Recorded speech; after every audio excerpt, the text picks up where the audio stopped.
Nice. That was my first. Ladies and gentlemen, I'm pleased to present Eddie Miklasz.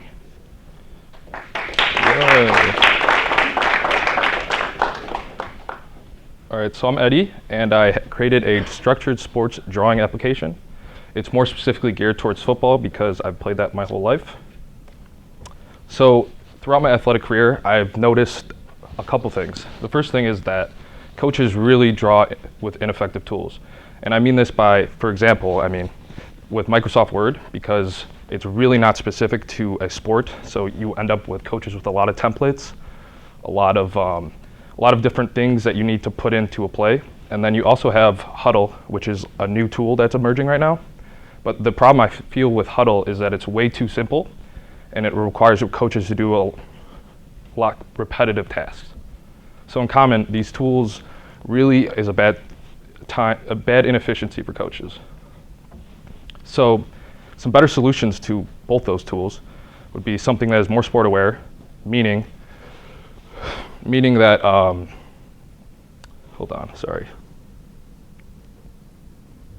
Something that is more sport aware, meaning that it understands the type of tools that are involved.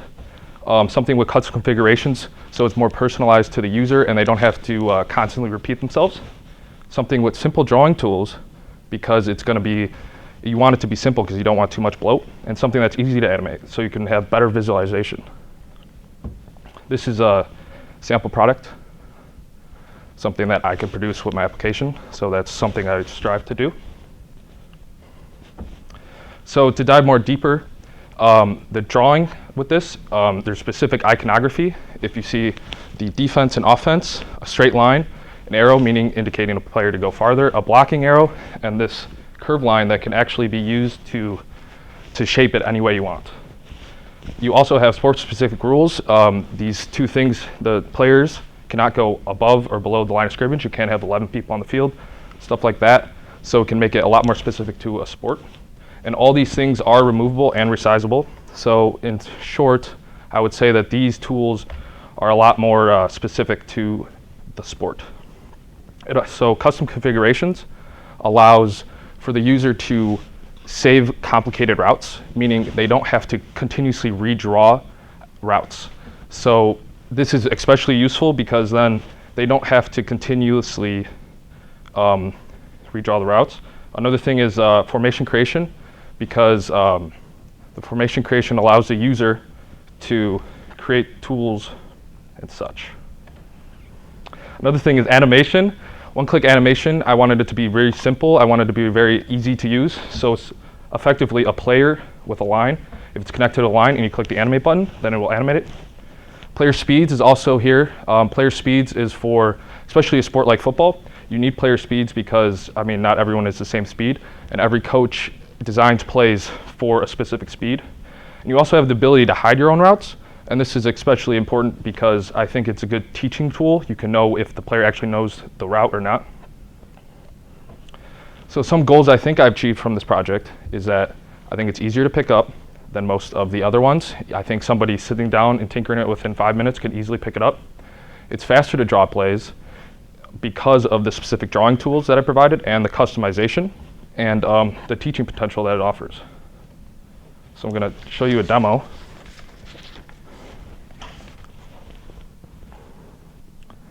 All right, so this is what it would look like right when you open the application. So what I first want to show is that an offensive player can't go over the line of scrimmage. Defensive player can't. You have all your tools. This tool can be used to customize and bend however you want the route to look like. So now if I wanted to go out drawing a play, first I can create my own custom route. Say my route is more difficult and I don't want to continuously draw it all the time. So say I want to create a route called a post corner. So I would create it here. I can save it.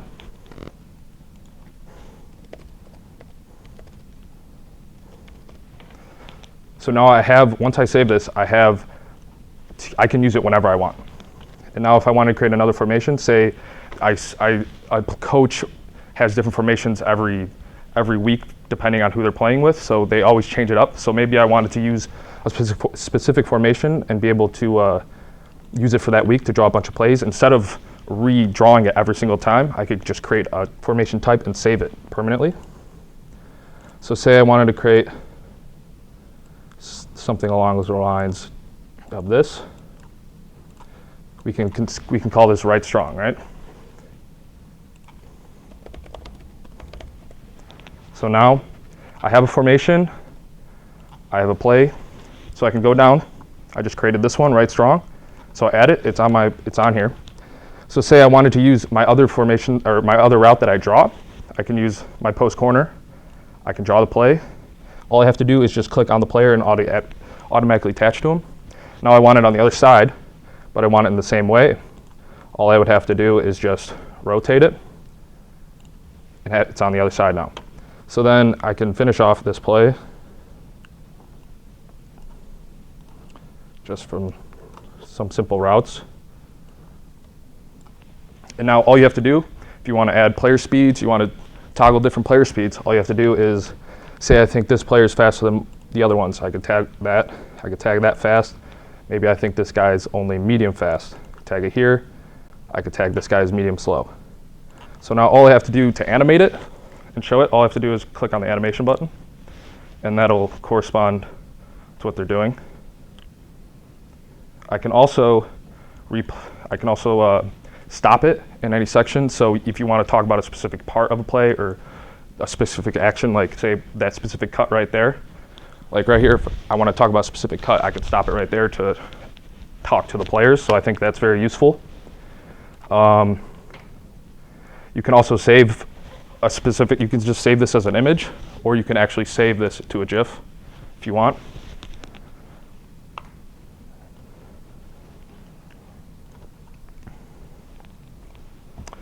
So I think the biggest thing for me is that I didn't plan very well before I started coding. And there's a couple of reasons. I think the first reason is because I didn't really know C# very well, and I decided to try to learn it before and code at the same time. So I kind of had a lot of problems with like knowing a specific library, knowing what actual functionality is involved. And that kind of corresponds to my second point, is that I really kind of had a lot of self-doubt in the beginning because I really didn't know the language, thought I was over my head, but that's what I learned about myself pretty much. Any questions? How did you determine that you wanted to use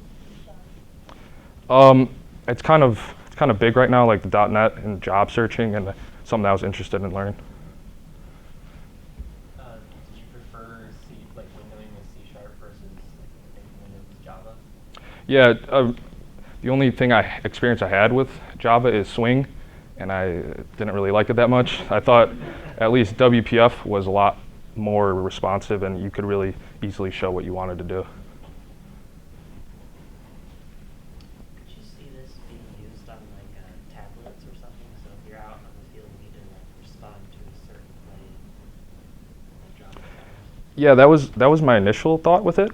I actually wanted to do it that way, but the limitations of WPF kind of hindered it, and there was another framework that's newer that I didn't want to get into. I just kind of wanted to learn C#. I guess a related question was, so is this used on the field, or is it used before you get out? It's before. This is like, so before you practice, you'll have a meeting and you'll go over plays and such, and this would be used then. And it could be used to test players too. You can just make a bunch of GIFs without the routes, and you could just show what is this, and you could actually test their knowledge. And that other framework that you didn't want to get into, was that Xamarin that you were? I don't remember at the top of my head. Because there is this framework for creating mobile apps in C#, and I think it even spits out one for Macs and one for Android. So that might be. It could have been, yeah.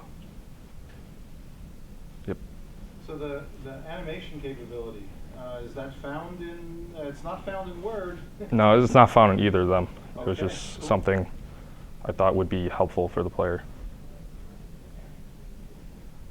So how did that work?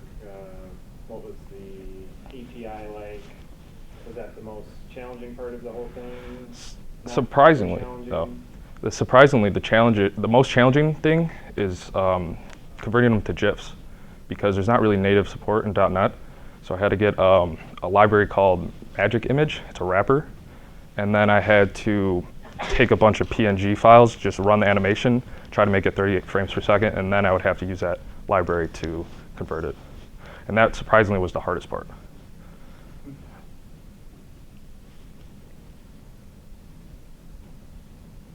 Okay, other questions?